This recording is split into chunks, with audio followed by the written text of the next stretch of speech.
पश्चिम बंगाल विधानसभा चुनाव 2021 का opinion poll हम आपको आज बताएंगे। कौन सी पार्टी कितनी सीटों पर जीत रही है, करेंगे एक सटीक विश्लेषण। पश्चिम बंगाल में विधानसभा सीटों की बात करें तो पश्चिम बंगाल में विधानसभा की 294 सीटें हैं और पूर्ण बहुमत के लिए 148 यानी 148 सीटों की आवश्यकता होती है। यानी 148 सीटों पर जिसको जीत मिल जाती है वो पार्टी जो है कि पूर्ण बहुमत प्राप्त कर लेती है और उसकी सरकार बन जाती है। टोटल जिले पश्चिम बंगाल में 23 हैं। लोकसभा की टोटल सीटें 42 हैं। पश्चिम बंगाल का विधानसभा चुनाव होने में अब बहुत ज़्यादा वक्त नहीं बचा है। अब 6 महीने का समय है और इसमें लगातार आप सभी पार्टियां अपनी अपनी रणनीति बनाने में जुटी हुई हैं। पिछले महीने देखा आपने भारतीय जनता पार्टी के जो है कि राष्ट्रीय अध्यक्ष जेपी नड्डा भी पहुंचे थे। इसके अलावा अमित शाह पश्चिम बंगाल दौरे पे थे। चूँकि प्रमुख रूप से जो पार्टी आमने सामने इस बार के विधानसभा में होने वाली है वो है बीजेपी और टीएमसी। प्रमुख लड़ाई भारतीय जनता पार्टी और तृणमूल कांग्रेस के बीच होगी। यानी ममता बनर्जी और नरेंद्र मोदी के चेहरे पर ये चुनाव पश्चिम बंगाल में होने जा रहा है। जहां तक खबर है कि भारतीय जनता पार्टी अपने मुख्यमंत्री को घोषित नहीं करेगी। यानी बीजेपी अपनी तरफ से मुख्यमंत्री का कोई भी चेहरा घोषित नहीं करेगी। यानी बीजेपी नरेंद्र मोदी के चेहरे पर लड़ेगी। वहीं तृणमूल कांग्रेस की बात करें तो उधर से ममता बनर्जी प्रमुख चेहरा होंगी। वहीं हम कांग्रेस पार्टी और वाम दलों की बात करें यानी मार्क्सवादी कम्युनिस्ट पार्टी, भारतीय कम्युनिस्ट पार्टी यानी जो सभी लेफ्ट फ्रंट हैं, लेफ्ट फ्रंट और कांग्रेस एक साथ गठबंधन करके चुनाव में जा रहे हैं। ये लगभग अब तय हो चुका है। इन दिनों एक और चेहरा काफ़ी लगातार जो है कि पश्चिम बंगाल के चुनाव पर बोलता हुआ नजर आ रहा है, जिनकी काफ़ी चर्चा मीडिया में हो रही है, वो है असदुद्दीन ओवैसी का चेहरा। तो ओवैसी भी चुनाव में पश्चिम बंगाल के जा रहे हैं, लेकिन पश्चिम बंगाल के विधानसभा चुनाव में ओवैसी का बहुत ज़्यादा असर पड़ता हुआ दिखाई नहीं दे रहा है। अभी तक तो ओवैसी का बहुत ज़्यादा वहाँ पे जनाधार नहीं दिखाई दे रहा। हाँ, कुछ मुस्लिम बाहुल्य इलाकों में ओवैसी ज़रूर जो है कि अपनी पकड़ मजबूत बनाने की कोशिश कर रहे हैं। तो जैसे भी इनकी गतिविधि होगी, जो भी इनकी गतिविधि होगी, किस तरीके से इनकी पार्टी मजबूत है या क्या कर रही है या कितनी सीटें जीत पाएगी, आगे के समीकरण जब जो जैसे बनेंगे उस हिसाब से हम आपको विश्लेषण करके बताएंगे। आज हम बात करने वाले हैं केवल 7 जिलों की। दार्जिलिंग, जलपाईगुड़ी, कूच बिहार, उत्तर दिनाजपुर, दक्षिणी दिनाजपुर, मालदा और मुर्शिदाबाद की। इन जिलों में कौन सी पार्टी मजबूत है, कौन सी पार्टी को कितनी सीटें मिल सकती है, इस पर हम बात करेंगे। बाकी हमारा अगला पार्ट जल्द आएगा। 2-3 पार्ट में ये वीडियो बनने वाला है। चलो डिस्ट्रिक्ट वाइज आपको हम बताते हैं। सबसे पहले हम बात करेंगे दार्जिलिंग जिले की। दार्जिलिंग जिले की बात करें तो यहाँ पर विधानसभा की टोटल 5 सीटें हैं और इन 5 सीटों में कौन सी पार्टी के खाते में कितनी सीटें जाएंगी इसकी हम बात करने जा रहे हैं। सबसे पहले हम बात करें भारतीय जनता पार्टी यानी बीजेपी की, तो बीजेपी के खाते में 1 सीट जाती हुई दिखाई दे रही है। यानी 1 सीट पर भारतीय जनता पार्टी मजबूत है।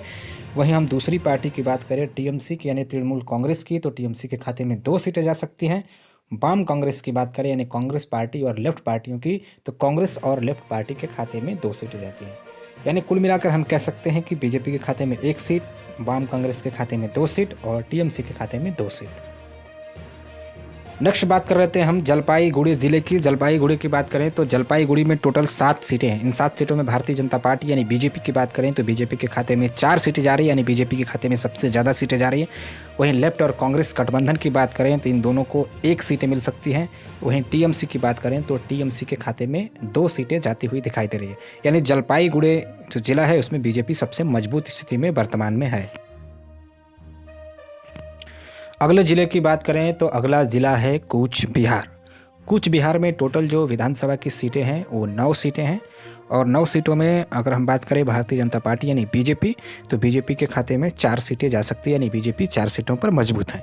वहीं हम दूसरी पार्टी की बात करें तो दूसरी पार्टी है टीएमसी यानी तृणमूल कांग्रेस। टीएमसी की बात करें तो टीएमसी के खाते में 4 सीटें जाती हुई दिखाई दे रही है।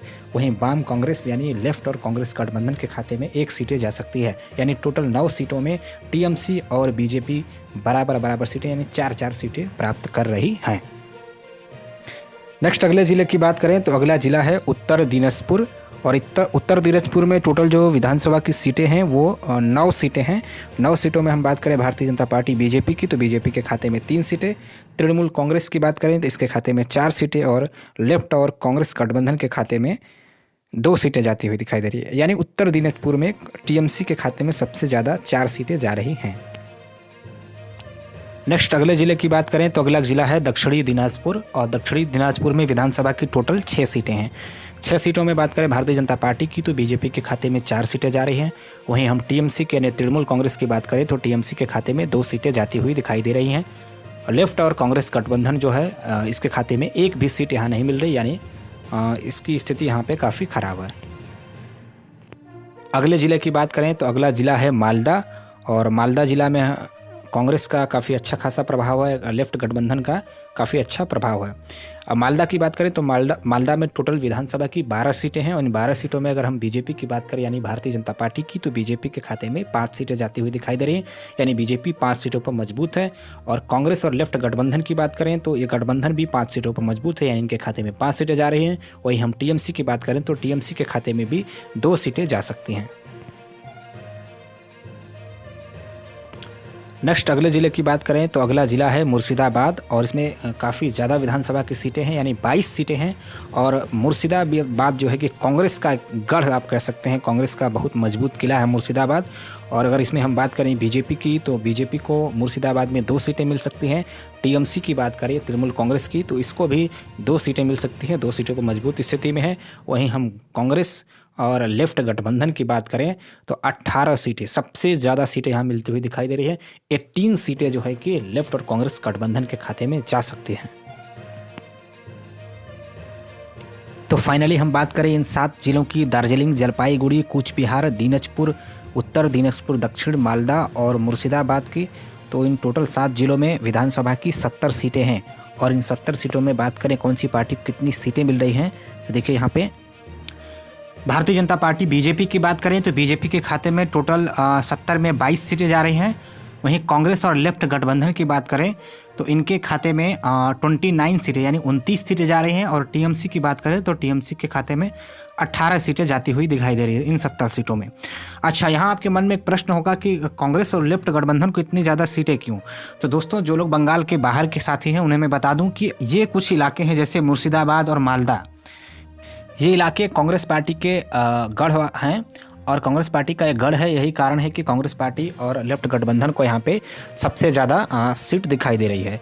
तो चूँकि ये पार्ट 1 है, यहाँ पर हमने कुछ ऐसे इलाके चूज किए थे, इसलिए यहाँ पर कांग्रेस और लेफ्ट गठबंधन सबसे आगे दिखाई दे रहा है। लेकिन आगे के जितने भी ज़िले आएंगे, उनके विश्लेषण, उनके ओपिनियन पोल, उसमें कांग्रेस और लेफ्ट गठबंधन बिल्कुल 0 होता हुआ नजर आएगा, और सीधी टक्कर बीजेपी और टीएमसी के बीच रहेगी। तो इसलिए आपको कन्फ्यूज़ नहीं होना है। चलिए फिर, ये रहा 7 जिलों का टोटल ओपिनियन पोल। मिलते हैं आपसे नेक्स्ट वीडियो में। Thank you. चैनल को सब्सक्राइब करिए, बेल आइकन को ज़रूर दबाइए।